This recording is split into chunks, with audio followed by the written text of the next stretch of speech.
আসসালামু আলাইকুম বন্ধুরা, আজকে আপনাদেরকে দেখাবো পিরিজপুর রাজবাড়ি। দেখতে বাড়িটা আসলে অনেক সুন্দর। সবাই রেডি হইতাছে। আমার ভাগনা অনেক খুশি। হ্যাঁ, সেও রেডি হইতাছে। হ্যাঁ, কে? আমার ভাতিজা। ওয়াও, সে অনেক খুশি। আমার ফুফাতো ভাই, সেও রেডি হইতাছে। তারপরে আমার ছোট ভাই, সে রেডি হয়ে গেছে। সবার মনে অনেক আনন্দ। আমার বড় ভাই, উনিও রেডি হয়ে গেছেন, কি জানি খুঁজতেছেন। আমি রেডি হয়ে যাই। হ্যাঁ, গেঞ্জিটা পরে নিলাম। আমাকে কেমন দেখা যেতেছে সবাই কমেন্টে বলবেন। আমার ফুফাতো ভাই হাত দিয়ে লাইট বানাইছে। আসলে লাইটটা অনেক সুন্দর, দেখতে অনেক ভালো লাগে। চুলটাও ঠিক করে নেই, দাড়িটাও ঠিক করে নিলাম।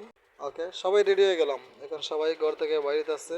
আমার অনেক ভালোই লাগতেছে, সবাইকে নিয়ে একসাথে বেড়াইতে যাইতেছি। গাড়িতে উঠলাম। বড় গাড়ি চড়া চাইতে ছোট গাড়ি চড়ার মজাই আলাদা। গাড়ি অনেক স্পিডে যাইতেছে।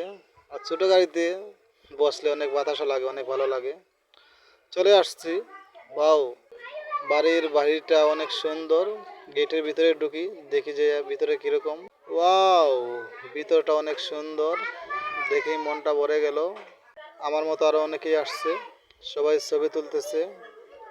দেখি আমার ছোট্ট ভাতিজা ও বসছে, ওর বাবা ওর ছবি তুলতেছে। সেরকম ঝর্ণা আছে, ঝর্ণাটা বর্তমানে বন্ধ আছে, দেখি ছাড়ে কি না। দেখি বাড়িটা আর কি কি আছে বাড়িতে। আরো আপুরা আসছে আমাদের মতো, সুন্দর সুন্দর আপুরা। কিন্তু দুর্ভাগ্য, অন্ধকার হয়ে যাইতেছে। এমন টাইমে আসছি আমরা, সন্ধ্যার লগভগ, সন্ধ্যা হয়ে গেছে। ঠিকমতো ক্যামেরা সব কিছু উঠতেছে না, দেখা যাইতেছে না। লাইট জ্বালাইছে। ও, বাড়িটা লাইট জ্বালানোর পরে আরো সুন্দর লাগতেছে। এত সুন্দর দৃশ্য আগে জানলে আমি আরো আগেই আসতাম। ওয়াও, সেরকম ফুল গাছ, ফুল অনেক ভালো। ফুল দেখেই মনটা ভরে গেল আমার।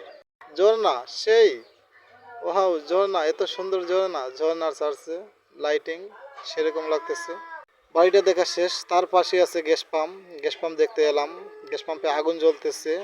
আগুনটা দেখতে অনেক সুন্দর, কিন্তু মনে অনেক ভয় লাগতেছে। আগুনের ফাঁক লাগতেছে, শরীরে অনেক গরমও লাগতেছে। আজকের জন্য ভিডিও এখানেই শেষ। এরকম সুন্দর সুন্দর ভিডিও পেতে আমার আইডিতে লাইক, কমেন্ট, শেয়ার করে আমার পাশে থাকবেন। ভালো থাকেন সবাই। আল্লাহ হাফিজ।